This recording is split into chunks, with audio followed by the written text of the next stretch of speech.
Alright everybody, welcome to another video. Whether you're watching this first or last, I don't know. But we're going to do something a little different, right? This one's about test taking strategies, what you need to keep in mind while you're taking this test. So, you want to take the HiSET. How big is the HiSET? First of all, some of you don't even know what this stuff is. Alright, as you may know, the HiSET is made up of 5 tests: reading, writing, social studies, science, and math.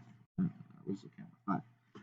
Alright, each test is made up of about 50 multiple choice questions, and the writing section is 2 hours long because it has an essay. So, got 65 minutes for reading, 120 for writing or 2 hours, 70 for social studies, 80 for science, and then 90 for math.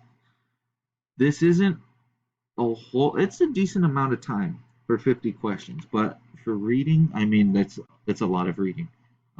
Social study, this whole test is a lot of reading, so you're gonna need to be on top of your A game. It's you gotta be ready to handle this beast. All right, it's not unmanageable, but it's enough for you to not feel like you have enough time. You know what I mean? So it is a decent amount of time, but you can't. Let's just go into what you need to do. All right, so here are 10 strategies, I believe there's 10, on what to be aware of while you're taking this test and to prepare for it. So strategy number 1, pace yourself, all right? While you go through the test, the best thing I 100% recommend is that you answer all of the questions you know first. It's all right to skip around, read through everything. If you don't really know it and you're struggling, move on to the next one, and then just make sure you're coming back to it. So that way, you get all of the easy ones out of the way for you, and you're spending all your time on the hard ones. So if you're stuck on number 10, and then you spend a long time on it, then that hurts you from answering all of the rest of them, the other 40 questions. So go through with the ones that you know, and then you can start doing some of the ones you don't know. Number 2, read the directions closely, all right? This is what I always have to do. I've taken so many standardized tests, big tests. Just to be a teacher, I took 3 tests, just to get into the school program to get the credential. So trust me, right? As you're reading the questions, pay attention to some keywords.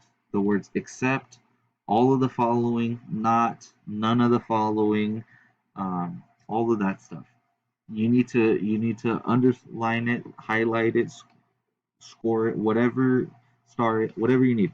These are going to be crucial to how you respond. I've seen students answer questions, oh, okay, yeah, this is the answer, but then they realize that the word except was there, and they actually got it wrong. So highlight the words, do what you need to, annotate the test, mark it up, write some notes, do whatever. You have a whiteboard that you can write on, and so if you need any help, need to make any notes for yourself, do that. All right, there should also be an option to throw some answers out. All right, so strategy number 3, you need to read each answer choice. All right, multiple choice tests can be tricky because the answer is literally right in front of you. You just don't know what it is. In order to do that, it's a game of statistics. It's a game of math, all right? So typically the answers are designed in a way where one of them is crazy wrong. One of them is it's wrong, but it's pretty wrong. It's not super crazy, but you're that's not it. There's one that's almost right, that's designed to trick you, and then the correct answer. Read through each question, all the answer choices, and try to determine which ones are the bad ones. All right? All of the bad ones that you know, oh, that's definitely not it. I'm going to cross that out. You eliminate an answer choice on a multiple choice, the odds of you picking the right answer off of a guess goes up. All right? That's what we do. Got to raise those stocks, right? So let's say there's the 4 choices. One of them you get rid of. You've now increased the chances of you picking the right answer to 33%, because starting off you have 25% chance. Getting rid of one, 33%. Getting rid of 2 of them, you're now at 50%. And so it could go either way. And that's good because if you don't know it, then you're like, all right, I have a 50% shot. Maybe I got it. Maybe I don't. Who knows?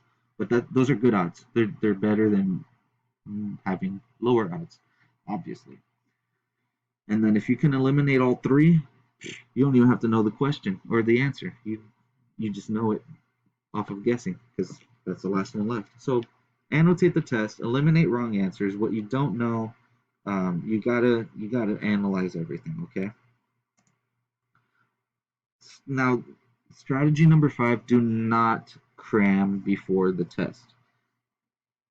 Do not overdo yourself. Right? You should not be trying to learn the entirety of geometry, algebra, um, bunch of stuff the night before. If you're trying to cram in every little bit and piece of the American Revolution before the night, then you're already in a bad position because if you're cramming, then there's a very good chance you're just going to forget it all by the time the morning comes, um, and you're going to get overwhelmed because you're like, oh shoot, I gotta know everything.